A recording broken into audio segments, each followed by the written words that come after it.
우리에게 주신 하나님의 말씀은 갈라디아서 2장 20절 말씀입니다. 제가 봉독해 드리겠습니다. 내가 그리스도와 함께 십자가에 못 박혔나니 그런즉 이제는 내가 사는 것이 아니요 오직 내 안에 그리스도께서 사시는 것이라. 이제 내가 육체 가운데 사는 것은 나를 사랑하사 나를 위하여 자기 자신을 버리신 하나님의 아들을 믿는 믿음 안에서 사는 것이라. 아멘. 양과 말을 키우는 한 아버지가 죽음을 앞두고 새 아들을 불러놓고 물어봤습니다. 양과 말을 새 아들에게 나누어 줄 것이니 키우고 싶은 양과 말 중에서 고르도록 하였습니다. 그러자 아버지의 업을 물려받고 그 업을 이어가기 위해 큰아들은 양을 키우고 싶습니다 라고 이야기했습니다. 첫째와 마찬가지로 둘째도 그 업을 이어가기 위해 말을 키우고 싶습니다 라고 이야기했습니다. 그런데 셋째는 그 재산을 팔아 자신의 유익을 위해 사용하고 싶은 욕심 때문에 이렇게 이야기합니다. 저는 양과 말을 모두 키우고 싶습니다. 그랬더니 첫째 아들에게는 양을, 둘째 아들에게는 말을, 그리고 셋째 아들에게는 양말을 주었다고 합니다.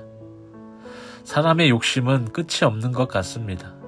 채우면 채울수록 만족할 줄 알면 좋을 텐데 채우면 채울수록 더 채우고 싶어하는 욕심은 끝이 없는 것 같습니다. 우리는 분명 알아야 합니다. 욕심의 끝은 처음의 이야기처럼 허망하다라는 것을 말입니다. 야고보서 1장 15절에도 욕심이 잉태한 즉 죄를 낳고 죄가 장성한 즉 사망을 낳느니라 라고 말씀하고 있는 것처럼 욕심의 끝은 허망한 것 뿐이라는 것이지요. 욕심은 내 안에 내 것으로만 채우기 위한 마음에 생기는 것입니다. 욕심을 내려놓기 위해서는 내 안에 내 것으로 채우려 할 것이 아니라 주님의 것으로 채워야 하는 것입니다.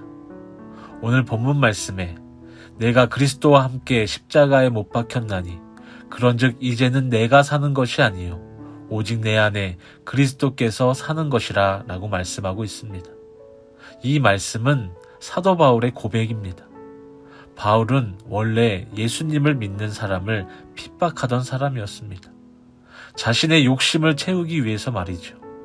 그랬던 그가 예수님을 만나고 그의 삶이 달라졌습니다.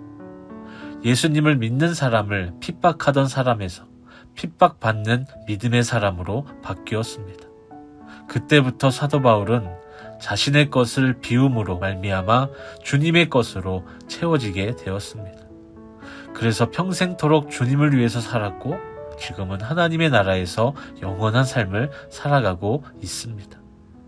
만약 사도 바울이 자신의 것을 비우지 못했다면 주님의 것으로 채움을 받지 못했을 것이며 끝까지 나를 위하여 자기 자신을 버리신 하나님의 아들을 믿는 믿음 안에서 살지 못했을 것입니다. 하지만 그는 비울 수 있었기에 채워짐을 받을 수 있었던 것입니다.